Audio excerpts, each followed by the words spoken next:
और RVS money बताते हैं कि इन्वेस्टिगेशन जो था वो बायस्ड था। मतलब वहां पे पावर में कुछ लोग बैठे हुए थे जो कि एक प्री एज्यूम्ड कैलकुलेशन के साथ बैठे थे और एक पर्टिकुलर नैरेटिव को जो कि ऑलरेडी प्री डिसाइडेड था उसको लगातार पुश कर रहे थे वो लोग। ये आरवीएस मनी है, रिसेंटली इनको देश के इंटरनल सिक्योरिटी में कंट्रीब्यूशन के लिए गवर्नमेंट ऑफ इंडिया ने देश के 4th highest civilian honour Padmashri से पुरस्कृत किया है। इन्होंने ऐसा काम किया जिसके लिए हम और आप सब लोगों को इनके प्रति अनुग्रहित रहना चाहिए। इन्होंने समय रहते एक ऐसे फेक नैरेटिव का भंडाफोड़ किया जो कि अगर समय रहते नहीं होता तो इसने कितने बड़े संकट को आमंत्रित कर दिया था, इसका अंदाजा हम और आप नहीं लगा सकते हैं।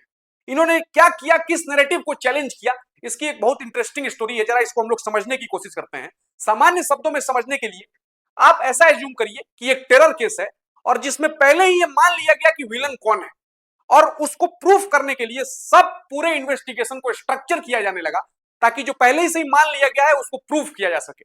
और ऐसा मैं या फिर सड़क पे चलता हुआ कोई आदमी नहीं बोल रहा है, ऐसा बोल रहे हैं आरवीएस मनी जो कि मिनिस्ट्री ऑफ होम अफेयर्स के इंटरनल सिक्योरिटी डिवीजन में काम कर चुके हैं। आपको मैं थोड़ा सा बैकग्राउंड समझाने की कोशिश करता हूं कि जब 2000 सन चल रहा था तो उस समय देश में कुछ मेजर ब्लास्ट हुए, जैसे कि मालेगांव समझौता, मक्का मस्जिद, अजमेर दरगाह। अब जब ये ब्लास्ट हो गए उसके कुछ दिनों के बाद पब्लिक में एक वर्ड को क्वाइन किया जाने लगा, फैलाने जाने लगा। उसका नाम था सैफरन टेरर। एक पर्टिकुलर पॉलिटिकल पार्टी अलग अलग चैनल्स के थ्रू इस बात को लगातार बताने लगी पब्लिक में आकर के कि कुछ हिंदू एक्सट्रीमिस्ट लोगों का ग्रुप है और उन्होंने ही ये पूरे ब्लास्ट करवाए हैं, उन लोग टेररिस्ट एक्टिविटी में संलिप्त हैं। और आरवीएस मनी बताते हैं कि इन्वेस्टिगेशन जो था वो बायस्ड था। मतलब वहां पे पावर में कुछ लोग बैठे हुए थे जो कि एक प्री एज्यूम्ड कैलकुलेशन के साथ बैठे थे और एक पर्टिकुलर नैरेटिव को जो कि ऑलरेडी प्री डिसाइडेड था उसको लगातार पुश कर रहे थे वो लोग। अब सवाल ये आता है कि आरबीएस मनी की बात को सच क्यों मान लिया जाए। आरबीएस मनी की बात को समझना इसलिए इंपॉर्टेंट है क्योंकि आरबीएस मनी कोई न्यूज चैनल के एंकर नहीं है और ना ही कोई ये यूट्यूब चैनल ओन करते हैं कि किसी पर्टिकुलर प्रोपेगेंडा को ये फैलाएंगे। ये तो वैसे ही बात बता रहे हैं जिसको इन्होंने देखा है। ये अपने इंटरव्यूज में या फिर जब ये वोकल होकर के बोल रहे थे तो बताते हैं कि ऑफिसेस में डॉक्यूमेंट्स और एफिडेविट्स के थ्रू एक पर्टिकुलर नैरेटिव को लगातार पुश किया जा रहा था। इनके सामने कुछ ऐसे फाइल्स रखे गए और साइन करने के लिए बोला गया जो कि क्लियरली सही चीजों को रिफ्लेक्ट नहीं कर रहे थे। इसलिए आरबीएस मनी के जितने एलिगेशंस हैं उनको डेफिनेटली एक नजर से देखे जाने की आवश्यकता है। अब आरबीएस मनी का सबसे सीरियस एलिगेशन ये है कि वो बताते हैं कि गवर्नमेंट में या फिर पावर में बैठे हुए कुछ लोग जो थे वो ऑलरेडी मान चुके थे कि किस तरीके की चीजें हैं। मतलब रिजल्ट ऑलरेडी वो कंक्लूड कर चुके थे। मतलब सवाल ये था ही नहीं कि किसने ब्लास्ट कराया, सवाल ये था कि जिसको हमने मान लिया है उसको कैसे प्रूफ कर दिया जाए कि इसने ही ब्लास्ट कराया। और इसी के लिए वो तरीके तरीके के षड्यंत्र कर रहे थे, तरीके तरीके की चीजों को प्लान कर रहे थे।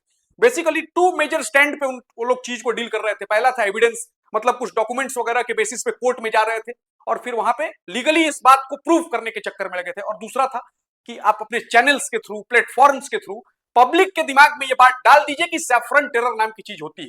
कई बार क्या होता है कि परसेप्शन जो है वो बहुत डोमिनेटिंग फैक्टर होता है।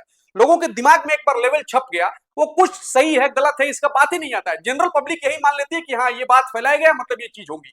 और इसी तरीके से नैरेटिव और प्रोपेगेंडा काम करता है जिसको लगातार उस समय पावर में बैठे लोग इस बात को कर रहे थे। और आरबीएस मनी ने यही आरोप लगाया था। कुछ दिनों बाद जब एक्विटल्स आ गया है तो एक सामान्य नागरिक के तौर पर यह सवाल तो पूछा ही जा सकता है कि उस समय जो लोग पावर में थे या ये नैरेटिव फैला रहे थे, बहुत देश में पूरा माहौल बनाया गया, बहुत बड़े बड़े पर्सनालिटीज को, ऑर्गेनाइजेशंस को इसमें इन्वॉल्व किया गया, तो कुछ ना कुछ तो आपके पास स्ट्रॉन्ग प्रूफ रहे होंगे। आज वो प्रूफ सब कहां चले गए, क्यों डाइल्यूट हो गए, क्यों उस प्रूफ को आप सामने नहीं रख पाए? और उसके एब्सेंस में कोर्ट ने बता दिया कि इस तरीके का कोई वर्ड एग्जिस्ट करता ही नहीं है। इसका मतलब तो डेफिनेटली आरबीएस मनी की कही गई बातों को बल मिलता है कि वो एक सुनियोजित षड्यंत्र था जिसका एक और एकमात्र मोटिव था कि एक सैफरन टेरर नाम का वर्ड क्वाइन किया जाए और भगवा को या फिर हिंदू धर्म को बदनाम किया जाए, और जो कि वो कोशिश लगातार कर रहे थे। अब सवाल सिर्फ सैफरन टेरर या फिर सिस्टम का नहीं है, ये फिर हमारे और आपसे इन जनरल पब्लिक से रिलेटेड ये मतलब कंसर्न है। आप इस बात को समझिए कि एक पॉलिटिकल महत्वाकांक्षा को पूरा करने के लिए ये पूरा का पूरा नैरेटिव गढ़ा गया और उस नैरेटिव को प्रूफ करने के लिए बहुत सारे निर्दोष लोगों को इसमें खींचा गया और उनके लाइफ को पूरा बर्बाद कर दिया गया। तो अगर किसी एक पर्टिकुलर या फिर 2-3 निर्दोष नागरिकों का के साथ इस तरीके की चीजें हो सकती है तो ये तो देश में किसी के साथ हो सकता है। किसी एक आदमी का लाइफ सुरक्षित नहीं है इस प्रकार की अगर चीजें चल रही है तो। दूसरा कि जिसने सही में इस प्रकार के बम ब्लास्ट किए उन लोगों का नाम छिप जाता है या फिर उनको बचाने की कोशिश की जाती है।